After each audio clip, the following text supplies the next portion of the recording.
قرآن مجید کی چند ایک آیات ہیں جن سے ہم اس موضوع کو دیکھیں گے کہ گناہ کے ارتکاب کے بعد جو مایوسی کی کیفیت ہے اس بارے میں جو ہے وہ اللہ تعالیٰ ہمیں کیا ارشادات دیتا ہے۔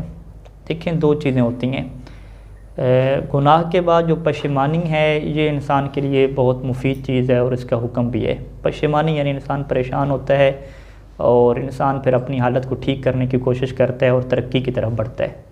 یہ چیز اس کی مدح ہوئی ہے، قرآن مجید میں اس کی مدح ہوئی ہے، تعریف ہوئی ہے۔ دوسری چیز کیا ہے کہ گناہ کے بعد انسان مایوس ہو جائے، انسان کہے کہ اب اتنے بڑے گناہ ہو گئے، اب زندگی ساری ختم ہو گئی، اب میں اچھا مومن نہیں بن سکتا، امام کو کیا منہ دکھاؤں گا اور کیسے فقیہ بنوں گا، کیسے مبلغ بنوں گا، سب ختم ہو گیا۔ یہ اس کیفیت کو کیا کہتے ہیں؟ مایوسی کی کیفیت کہتے ہیں، کہ جو حرام ہے، جو کفر کی کیا حد تک ہے۔ قرآن مجید نے جو ہے وہ اس کیفیت کو بالکل کیا ہے توڑا ہے کہ انسان جو ہے وہ گناہ کے بعد مایوسی کی کیفیت میں نہ جائے، اور یہ شیطان کا بہت بڑا جال ہوتا ہے کہ شیطان کیا کرتا ہے، انسان کو مایوسی میں رکھتا ہے، اور مایوسی کی وجہ سے وہ پھر مزید کیا ہے گناہ کرنے لگ جاتا ہے اور اللہ سے کیا ہو جاتا ہے، دور ہو جاتا ہے۔ جبکہ قرآن مجید نے جو ہے وہ اس چیز کو یوں کر کے توڑا ہے کہ جب تقوی کی بات ہوئی اور متقین کی بات ہوئی تو وہاں پہ متقین کی صفات بیان ہوئی کہ متقین کسے کہتے ہیں۔ سورہ آل عمران میں آیت نمبر 133 سے جو ہے وہ شروع ہوتی ہیں متقین کی صفات، یعنی حکم یوں ہوتا ہے کہ وَسَارِعُوا إِلَىٰ مَغْفِرَةٍ مِّن رَبِّكُمْ وَجَنَّةٍ عَرْضُهَا السَّمَاوَاتُ وَالْأَرْضُ أُعِدَّتْ لِلْمُتَّقِينَ، کہ اللہ کی مغفرت کی طرف جلدی کرو اور اس جنت کی طرف آؤ کہ جس کی جو وسعت ہے وہ زمینوں اور آسمان کے برابر ہے، اور اعدت للمتقین، یہ جو جنت ہے تیار کی گئی ہے متقین کے لیے۔ الذین، پھر متقین کی یہاں پہ کیا ہے صفات بیان کرنا شروع کی۔ الذین ينفقون فی السراء والضراء، پہلی صفت یہ بیان کی کہ یہ لوگ کنجوس نہیں ہوتے بلکہ خرچ کرنے والے ہوتے ہیں، اور خرچ بھی ایسے کرتے ہیں کہ فی السراء والضراء، چاہے ان کے حالات اچھے ہوں یا برے ہوں، ہر حالت میں کیا خرچ کرتے ہیں۔ اور مشکل حالت میں خرچ کرنا، جب پیسے کی تنگی ہو، یہ مشکل کام ہے کیونکہ اس میں قربانی دینی پڑتی ہے، اپنے اخراجات کو خرچ کیے بغیر دوسرے کو کیا کیا جاتا ہے، مقدم کیا جاتا ہے۔ یہ پہلی صفت ہوگی۔ دوسری والکاظمین الغیظ، غصے کو کنٹرول کرنے والے ہوتے ہیں، کوئی ان کو غصہ دلائے تو اس طرح نہیں کہ بپھر جاتے ہیں۔ تیسری صفت کہ والعافین عن الناس، سے کہ لوگوں کو معاف کر دیتے ہیں، بدلے نہیں لیتے، انتقامی کارروائی نہیں کرتے۔ واللہ یحب المحسنین، اور یہ احسان کرنے والے ہوتے ہیں۔ پھر اللہ نے اعلان کر دیا کہ اللہ یہ جو متقین ہیں ان سے کیا کرتا ہے، محبت کرتا ہے۔ اچھا، محبت کے اعلان کے بعد پھر اللہ نے دوبارہ متقین کی صفت بیان کی، والذین اذا فعلوا فاحشۃ، کہ متقین وہ لوگ ہیں کہ جب وہ برائی کرتے ہیں، او ظلموا انفسہم، یا اپنے اوپر کیا کرتے ہیں، ظلم کرتے ہیں۔ یعنی بڑی بات ہو گئی کہ متقین، یعنی ہمارے معاشرے میں متقی کسے کہا جاتا ہے کہ جب آپ اس کی صفات گنوائیں تو اچھے اچھے کام گنواتے ہیں۔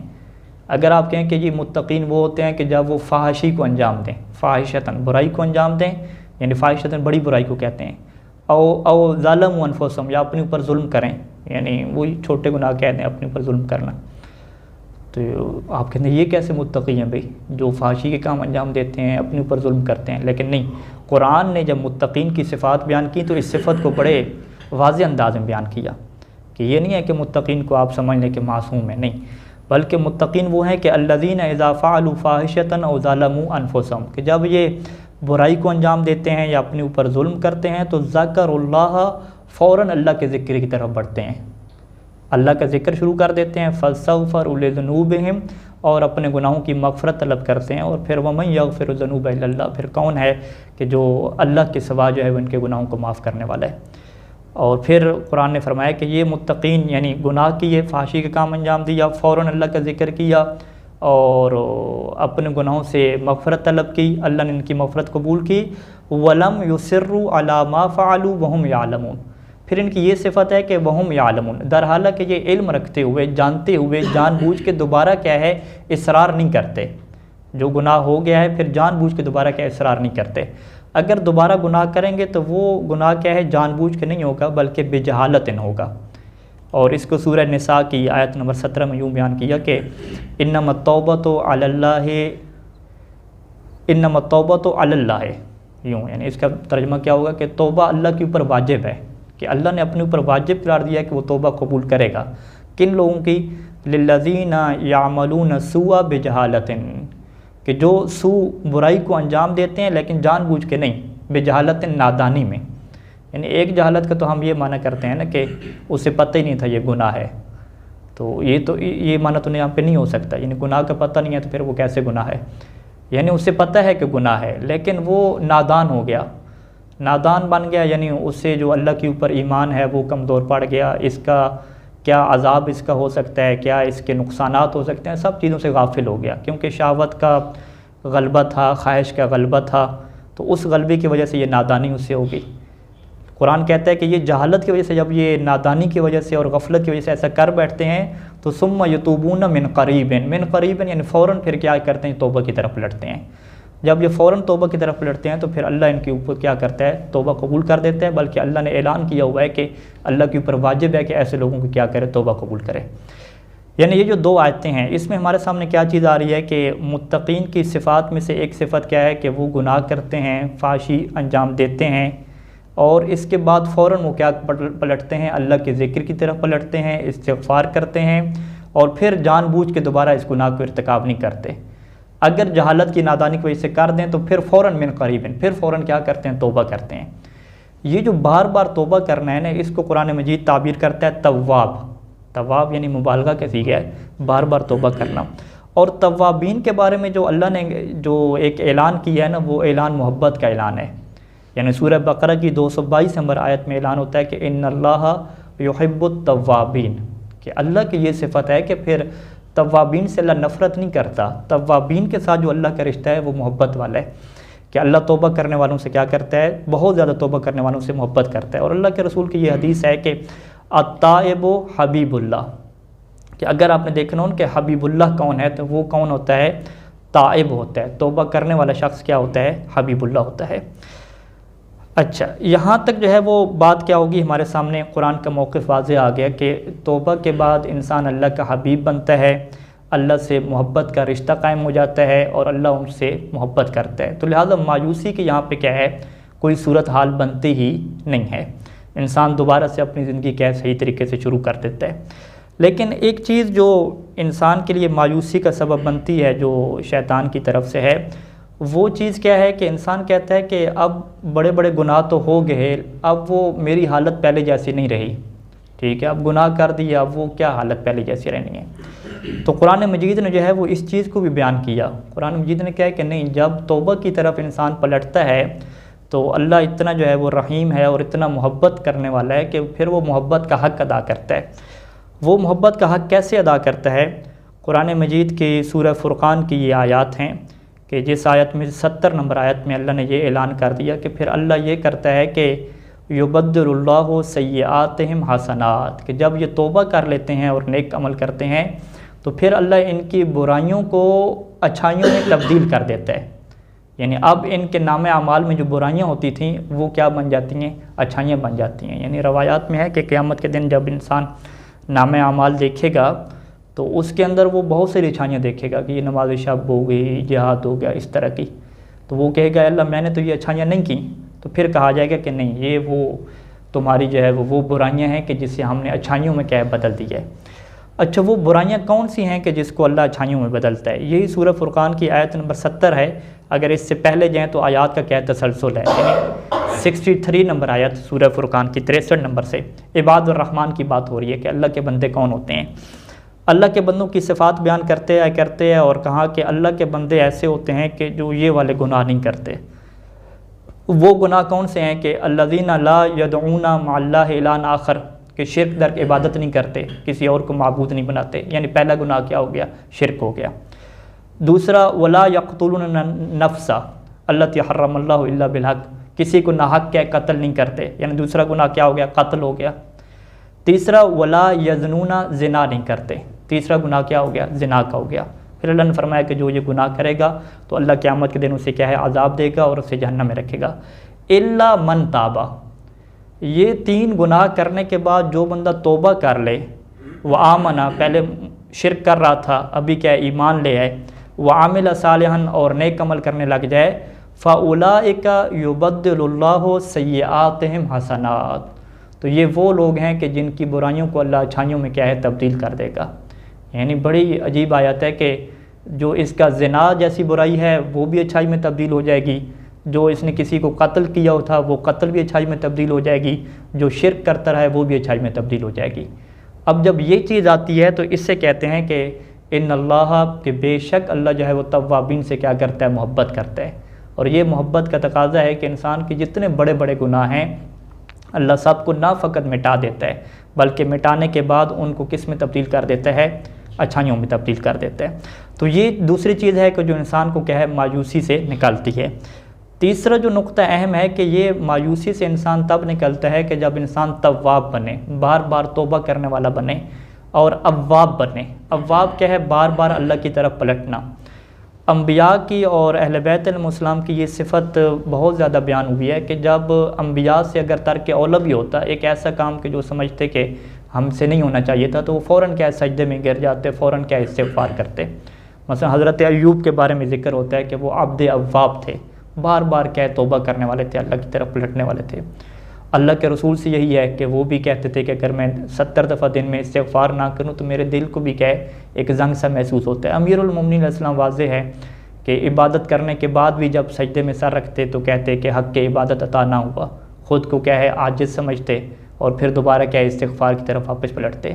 تو یعنی انبیاء کی، اہل بیت علیہ السلام کی یہ صفت آئی ہے کہ ہر ٹائم پہ وہ کیا ہے اللہ سے جڑتے ہیں، اللہ کی طرف رجوع کرتے ہیں، اللہ سے، یعنی وہ کوئی گناہ بھی نہیں کیے ہوتے، اپنے آپ کو یوں سمجھ کے کہ شاید ہم اللہ سے دور نہ ہو جائیں، ٹھیک ہے، عاجزی کا اظہار کرتے ہوئے اللہ سے کیا توبہ کرتے ہیں، استغفار کرتے ہیں۔ تو یہ ایک طریقہ ہے کہ جو انسان کو اللہ سے کیا کرتا ہے، قریب کرتا ہے اور تواب بناتا ہے۔ اب اسی طریقے کے اوپر ہم نے بھی کیا کرنا ہوتا ہے، عمل کرنا ہوتا ہے۔ دیکھیں آج کل کے زمانے میں جو بہت مشکل درپیش ہے ہم سب کو، مجھے آپ سب کو، وہ کیا ہے کہ نامحرم سے اور خواتین سے اپنے آپ کو کیا ہے، اپنی نظروں کو کیا بچانا۔ بازار میں، مارکیٹ میں غضوا ابصارکم، اپنے نگاہوں کو جھکا لو، یہ عمل کرنا آسان ہے، لیکن انٹرنیٹ ہو، موبائل ہو، یہاں پہ اپنے آپ کو کنٹرول کرنا، نامحرم کی تصاویر سے، فحاشی سے اپنے آپ کو بچا لینا، یہ مشکل کام ہے۔ اب اس میں جو ہے وہ 2 چیزیں ہوتی ہیں۔ پہلی چیز تو کیا ہے کہ انسان جو ہے وہ تعویل کی طرف پڑتا ہے، انسان کہتا ہے چلیں یہ خاتون کو میں دیکھ رہا ہوں، یہ ڈرامہ یا یہ سیریز دیکھ رہا ہوں، تو کیا یہ بے حجاب خاتون کو دیکھنا بغیر شہوت کے حرام ہے؟ کہتے نہیں، حرام نہیں، حلال ہے۔ حلال ہے تو اب وہ دیکھے گا تو وہ توبہ نہیں کرے گا، ٹھیک ہے، کہ یہ حلال کا میں کیوں توبہ کروں، ٹھیک ہے۔ یعنی کیا مطلب کہ ہم نے یہ سوچا ہوتا ہے کہ جب تک وہ حرام ثابت نہ ہو ہم توبہ نہیں کریں گے، حالانکہ یہ واضح ہے کہ غیر مناسب کام ہے۔ جب غیر مناسب کام ہے تو اس پہ ہمیں توبہ کرنی ہے۔ اسی طریقے سے درس چھوٹ گیا، مباحثہ چھوٹ گیا، مطالعہ نہیں کر سکے، نماز دیر سے پڑھی یا نماز جلدی جلدی پڑھنے لگ گئے، اس کے اوپر کیا توبہ کی ہم نے؟ نہیں توبہ کی اس کے اوپر۔ جبکہ اہل بیت علیہ السلام کی اور انبیاء کی سیرت یہ رہی ہے کہ وہ اپنے جو حلال کام ہوتے تھے اگر اس میں بھی ان کو تھوڑا سا محسوس ہوتا تھا تو وہ فوراً کیا توبہ کرتے تھے۔ تو ہمیں ان کاموں کے اوپر بھی توبہ کرنی ہوگی، استغفار کرنی ہوگی، چیز ہے کہ وہ کام کیا ہوں، حرام ثابت ہوں۔ اب یہی جو مسئلہ ہے کہ جس پہ ہم تعویل کرتے ہیں کہ یہ خاتون کی تصویر دیکھنا کیا ہے، حلال ہے چونکہ شہوت نہیں آ رہی، لیکن ریبہ اس میں پایا جاتا ہے۔ ریبہ کسے کہتے ہیں؟ جو صحیح ثانی نے تعریف لکھی کہ یجر شیئن فشیئن، کہ جو سٹیپ بائی سٹیپ ایسے ایسا آپ کو کیا ہے حرام کی طرف لے جائے گی۔ ابھی ٹھیک ہے شہوت نہیں آ رہی، کچھ دیر دیکھیں گے، مزید دیکھیں گے، آگے بڑھیں گے، پھر شہوت آ جائے گی۔ تو وہ چیز جو مقدمہ بنے، اگرچہ شیئن فشیئن، بہت سستی سے مقدمہ بنے کہ ایک ٹائم پہ شہوت آئے گی، جنسی شہوت ابھرے گی، مزید انسان آگے جائے گا، تو وہ چیز دیکھنی حرام ہے، شروع سے دیکھنا حرام ہے۔ یہ نہیں کہ آپ کہیں کہ جب شہوت آئے گی تو حرام ہوگا، تو یعنی خود علمی طور پہ بھی اس چیز کا دیکھنا کیا جائز نہیں ہے۔ اب اگر انسان دیکھتا ہے تو فوراً انسان کو اللہ کی طرف واپس پلٹنا ہے، ذکر اللہ، فوراً اللہ کا ذکر کرنا ہے اور اللہ سے کیا جڑنا ہے۔ جب تک انسان اللہ کے ساتھ اس طریقے سے نہیں جڑے گا کہ اپنی زندگی کے تھوڑے تھوڑے مسائل پہ، تھوڑے تھوڑے کاموں پہ اپنے آپ کو مسلسل محسوس کروائے گا کہ نہیں میں اللہ سے دور ہو رہا ہوں، مجھے فوراً جڑنا ہے، مجھے فوراً اللہ کے ساتھ ملنا ہے، اس وقت تک انسان کامیاب نہیں ہو سکتا، اس وقت تک انسان اطمینان کی کیفیت میں نہیں آ سکتا۔ دنیا میں کوئی بھی آپ کام کرتے ہیں، مطالعہ کرنا ہے، تحقیق کرنی ہے، کوئی پروجیکٹ کرنا ہے، اطمینان ضروری ہے۔ اگر ذہن ڈسٹرب ہے، پریشانی میں ہے، مایوسی میں ہے تو کچھ بھی نہیں کر سکتے۔ چاہے اچھا ماحول ملا ہوا ہے، کھانا اچھا مل رہا ہے، سب کچھ اچھا ہے، پھر بھی نہیں کر سکتے۔ اطمینان کی کیفیت تب پیدا ہوگی کہ جب انسان اللہ کے ساتھ محبت کا رشتہ مضبوط کرے گا۔ اور قرآن مجید نے واضح کہا کہ وَالَّذِينَ آمَنُوا أَشَدُّ حُبًّا لِلَّهِ، کہ جو صاحبان ایمان ہوتے ہیں یہ بڑی اللہ سے شدید محبت کرنے والے ہوتے ہیں۔ جب تک اللہ اور ہمارے درمیان محبت کا رشتہ نہیں بنتا، ہم اپنے آپ کے اوپر کنٹرول بھی نہیں کر سکتے، اپنے آپ کو گناہوں سے بھی نہیں بچا سکتے، اپنے آپ کو توابین میں سے بھی نہیں شمار کر سکتے۔ اس کی وجہ واضح ہے کہ شیطان کے پاس اتنا زیادہ ایکسپیرینس، اتنا زیادہ تجربہ، انسان بڑا کمزور، پھر انسان کے اندر بھی ایک نفس امارہ جیسی طاقت، تو یہ کیسے بچے گا؟ یہ تبھی بچ سکتا ہے کہ جب یہ بڑی طاقت سے جڑے گا۔ بڑی طاقت سے جڑنا دنیا میں ہر کام کے لیے ضروری ہے۔ اگر آپ نے اپنے علاقے میں کوئی کام کروانا ہے، پاسپورٹ بنوانا ہے، شناختی کارڈ بنوانا ہے، تو جب تک بڑوں سے تعلقات نہیں ہوں گے، ایم پی ایز وغیرہ سے، تو آپ کے کام نہیں نکلیں گے۔ تو وہاں پہ بڑی طاقتوں سے انسان جڑتا ہے۔ اسی طریقے سے انسان اگر مایوس اور پریشان ہو تو والدہ کی گود میں انسان سر رکھتا ہے تو ایک سکون سا نصیب ہوتا ہے، کیونکہ میں اس ذات کے ساتھ جڑ رہا ہوں کہ جو میری حفاظت اور میری کیئر کرنے والی ہے۔ اسی طریقے سے جب انسان بڑی طاقت یعنی اللہ تعالیٰ سے خود کو جوڑ لیتا ہے اور یہ کہتا ہے کہ اللہ میں کچھ بھی نہیں ہوں، سارا تو نے کرنا ہے، تو نے مجھے سنبھالنا ہے، تو نے مجھے ہمت دینی ہے، تو پھر انسان کیا بچ جاتا ہے۔ اور حضرت یوسف علیہ السلام کے قصے میں یہی چیز ہمیں نظر آتی ہے کہ جب وہ گناہ سے بچے تو ان کا اعلان قرآن میں موجود ہے کہ انہوں نے کہا کہ اگر اللہ کی رحمت نہ ہوتی تو میں بھی نہ بچ پاتا۔ تو انسان یہ جو خود کے اوپر چیلنج دے دیتا ہے نا کہ میں خود کو کنٹرول کروں گا، میں خود کو بچا لوں گا، تو یہ چیلنج سارے اس کے ختم ہو جاتے ہیں۔ کیوں؟ کیونکہ اس نے خود کے اوپر بھروسہ کیا، وہ بڑی طاقت سے نہیں جڑا۔ جب تک انسان اللہ سے نہیں جڑے گا، اللہ کے ساتھ مضبوط رشتہ محبت کا قائم نہیں کرے گا، نہ اسے اطمینان ملے گا، نہ اسے سکون ملے گا، نہ وہ اپنے آپ کو گناہوں سے بچا سکتا ہے۔ جتنا اللہ سے مضبوط رشتہ بنتا جائے گا کہ ہر بات پہ انسان توبہ کرتا رہے گا، اتنا انسان کیا ہے اپنے آپ کو گناہوں سے بچاتا رہے گا۔ خداوند کریم سے دعا ہے کہ خدا ہمیں اللہ سے شدید محبت عطا فرمائے اور ہمیں توابین میں سے قرار دے کہ جس سے اللہ محبت کرتا ہے، اور ہمیں وقت کے امام زمانہ عجل اللہ شریف کی ساتھیوں میں سے شمار فرمائے، ان کے اعوان و انصار میں شمار فرمائے، اور ہمارے امام کے ظہور میں جلد تعجیل فرمائے۔ صلو علی محمد و آل محمد۔